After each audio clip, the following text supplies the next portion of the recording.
It was a cold Sunday morning when I returned home earlier than usual. I had been on a short business trip, and I wanted to surprise my wife, Sarah. I picked up her favorite breakfast on the way and smiled the whole drive home, thinking of how happy she'd be to see me. But the moment I stepped through the door, something felt wrong.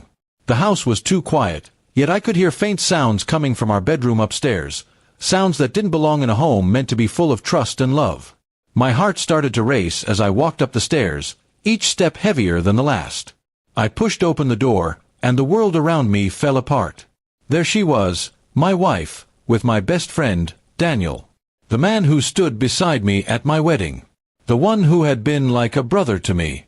Both froze when they saw me, and I stood there, numb, unable to believe what my eyes were seeing. My hands trembled, not from anger, but from heartbreak that cut deeper than I could handle. Sarah tried to speak first.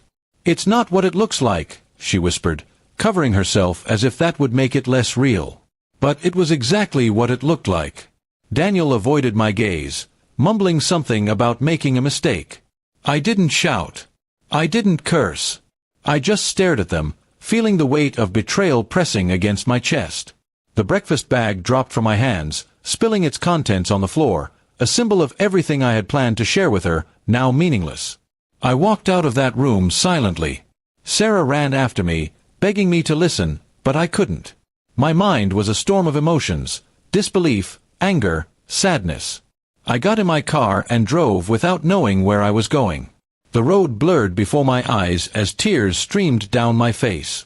All the memories of our years together, the laughter, the promises, the plans, replayed like a cruel movie I couldn't turn off.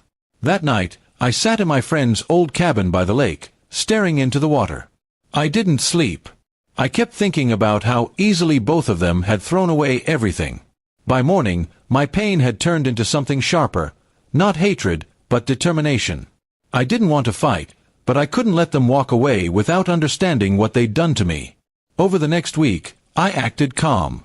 Sarah thought I was ready to forgive her, and Daniel assumed I'd let things fade. I invited both of them to dinner under the pretense of wanting to talk things through. They agreed, thinking I was finally moving on. What they didn't know was that I had already spoken to Daniel's fiancée, Emily, the woman he was supposed to marry in a few months.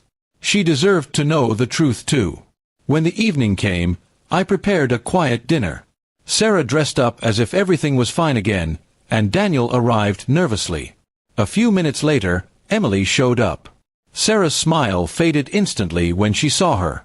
I handed Emily my phone and played the short recording I had taken that morning. I caught them. Silence filled the room as the truth spilled out again, this time in front of everyone.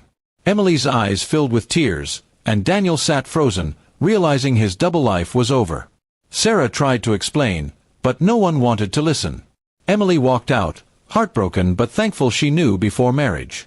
I told Sarah calmly that I would be filing for divorce. No shouting, no drama, just an end. I had already moved my things out of the house and transferred my share of savings to a separate account. I left her the home, not out of kindness, but because I didn't want to live in a place full of memories that hurt. Days turned into weeks. I ignored Sarah's messages and Daniel's calls. They both tried to apologize, but their words meant nothing. I focused on rebuilding my life. I started running again, visiting my parents more often, and spending weekends at the lake. For the first time in years, I felt peace, painful peace, but still peace. One afternoon, I received a letter from Sarah. In it, she wrote how she regretted everything, how Daniel had abandoned her soon after I left.